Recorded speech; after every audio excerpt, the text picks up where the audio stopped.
How to set up Instagram direct messages. Hi guys, let's get started. Setting up Instagram direct messages is a straightforward process, and here are the steps that you can follow. First, open up the Instagram application and log into your account if you haven't logged in yet.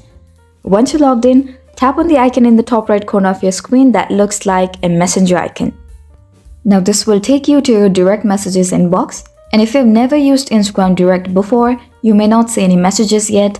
In that case, tap on send message button or right here. Now choose the person or people you want to message by searching for the username or selecting them from your followers list. Tap on the plus icon right here and tap on send message. Now you can type down your message in the text box at the bottom of the screen.